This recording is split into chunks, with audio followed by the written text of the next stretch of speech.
Hey guys, today we are going to dive a little deeper into thesis statements. Let's get started. So, as we talked about in one of our previous lectures, thesis statements are one or two sentences that state the claim you're going to argue in your paper. It is the very last sentence of your introduction that tells your reader what it is you're going to be arguing about in your essay, what the claim is that you're making, essentially. There are different parts of a thesis statement. A thesis has to have a topic, like what is it that you're talking about? An angle or position, what stance are you taking on that topic? And it has to have three main points. Like what are the big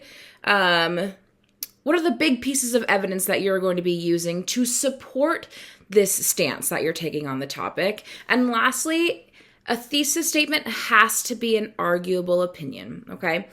A thesis statement should provide organization for your body paragraphs. I know we talked about that briefly, but as a reminder, with those three main points that you're using in your thesis statement, your body paragraph should follow the sequence that your thesis statement lays out. So the first part of your essay should talk about the first main point listed in your thesis statement. The second part of your essay should talk about the second main point listed in your thesis statement. And the third part of your essay should talk about the third main point listed in your thesis statement. Notice how I say the first part of your essay, the second part of your essay. That's rather than saying the first paragraph or the second paragraph. Like we talked about earlier, with how large the word counts are for your essays in this class, you are going to need more than 3 body paragraphs. If you just had 3 body paragraphs, your paragraphs were probably going to be a page and a half long, which is just ridiculously long, way too big for one single paragraph. So each main point can be broken up into multiple paragraphs. So let's say the first 2 body paragraphs in your paper will talk about the first main point in your thesis statement. The next 2 body paragraphs will talk about the second main point in your thesis statement. And maybe the last 3, let's say, body paragraphs of your essay, maybe those will talk about the third main point in your thesis statement. Just to kind of summarize that, your body paragraphs will follow the sequence of main points that are listed out in your thesis statements. Hopefully that'll make more sense as we practice with these thesis statements over the next several weeks. But for now, that's what I want you to know. Facts do not belong in a thesis statement. Like we just talked about, your thesis has to be an arguable opinion, right? You're making an argument. This is all about persuasive writing.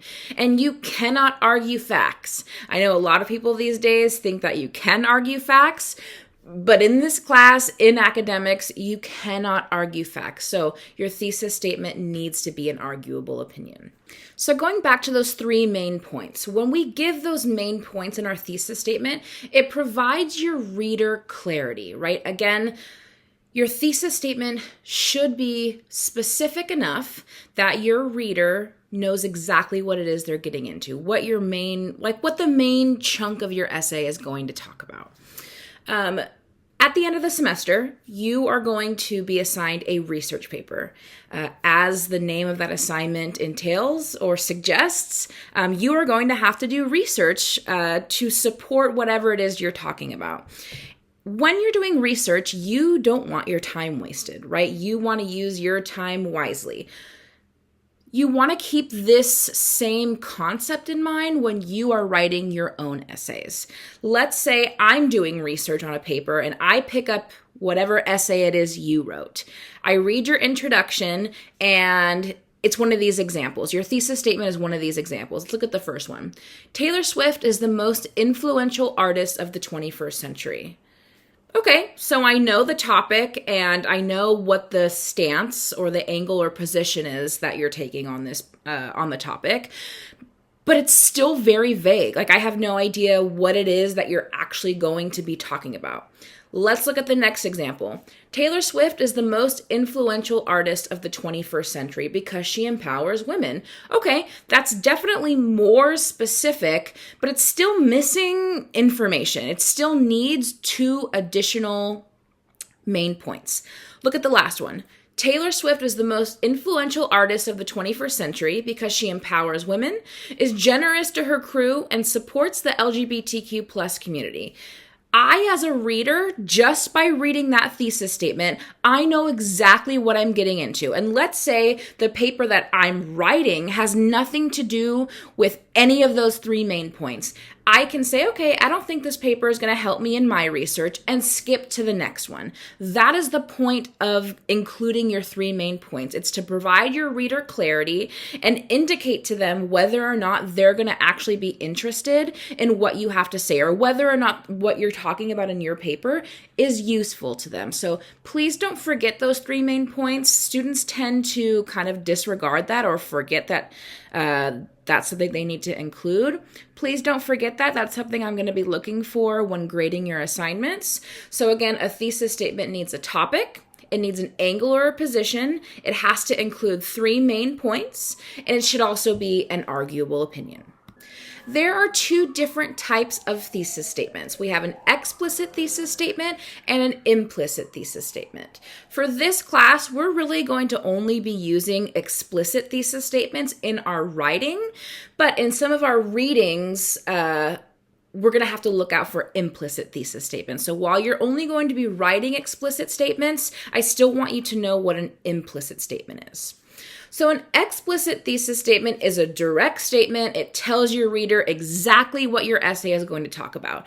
All of the examples that we've talked about so far are explicit thesis statements.